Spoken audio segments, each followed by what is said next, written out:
হাই ছাত্ৰ-ছাত্ৰীসকল, আজি পুনৰ আহিছোঁ তোমালোকৰ মাজলৈ এটা নতুন ভিডিঅ' লৈ।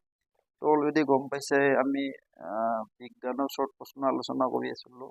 আজি পৰ্যাবৃত্ত তালিকা আৰু শ্ৰেণী বিভাজনৰ 10টা প্ৰশ্ন পুনৰ তোমালোকৰ লগত আলোচনা কৰিম, ঠিক আছে।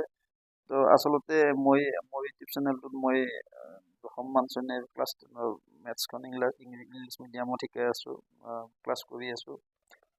তোমালোকে চেনেলটো ছাবস্ক্ৰাইব কৰিব পাৰা, ঠিক আছে। তো আৰু মই তোমালোকৰ বাবে বিজ্ঞানৰ কিছুমান শ্বৰ্ট প্ৰশ্ন মাজে মাজে দি আছোঁ, ঠিক আছে। তো আজি প্ৰথম প্ৰশ্নটো চাবা কি যে ডবাৰিনা বা ট্ৰায়াডে কোনটো মৌলত অনুঘটকীয় ধৰ্ম প্ৰথমবাৰলৈ পোহৰলৈ আনিছিল, ঠিক আছে। তো এই প্ৰশ্নটোৰ উত্তৰ হ'ব কি প্লেটিনাম, ঠিক আছে। প্লেটিনামৰ ধৰ্মটো পোহৰলৈ আনিছিল প্ৰথমবাৰৰ কাৰণে, ঠিক আছে। তাৰপিছত চাবা যে আধুনিক পৰ্যাবৃত্ত তালিকাৰ সূত্ৰটো কোনে আগবঢ়াইছিল, ঠিক আছে। তো আধুনিক পৰ্যাবৃত্ত তালিকাৰ সূত্ৰটো হেনৰি মজলে, ঠিক আছে। হেনৰি মজলে আগবঢ়াইছিল। তো তাৰপিছত চাবা এটা প্ৰশ্ন যে মেণ্ডেলিফৰ তালিকাত কোনটো বৰ্গৰ মৌলই হাইড্ৰাইড গঠন নকৰে। তো সেইটো হ'ব এনচাৰটো কি হ'ব আমাৰ অষ্টম বৰ্গৰ মৌলই হাইড্ৰাইড গঠন নকৰে, ঠিক আছে।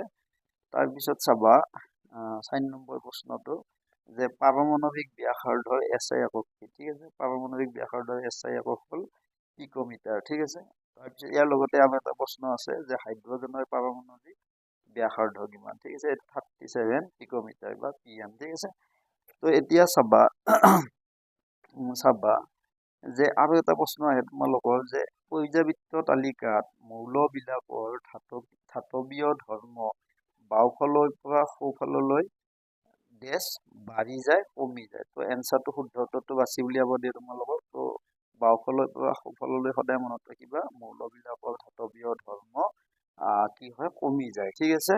তাৰপিছত চাবা যে এটা প্ৰশ্ন আহে যে বৰ্গ এটাত পাৰমাণৱিক ব্যাসাৰ্ধ ওপৰৰ পৰা তললৈ ডেছ বাঢ়ি যায় কমি যায়। তো এইটো মনত ৰাখিবা যে বৰ্গ এটাত ওপৰৰ পৰা তললৈ পাৰমাণৱিক ব্যাসাৰ্ধ সদায় কি হয় বাঢ়ি যায়, ঠিক আছে।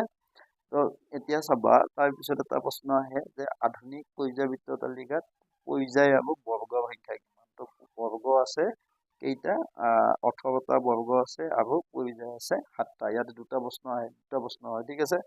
তাৰপিছত চাবা যে এটা প্ৰশ্ন আহে যে প্ৰথম বৰ্গত থকা আধুনিক পৰ্যাবৃত্ত তালিকাৰ প্ৰথম বৰ্গত থকা একমাত্ৰ অধাতুটোৰ নাম কি, ঠিক আছে। তো একমাত্ৰ অধাতু হৈছে কি হাইড্ৰজেন, এইটো মনত ৰাখিবা, ঠিক আছে। তাৰপিছত ঠিক আছে। তো এইকেইটা প্ৰশ্ন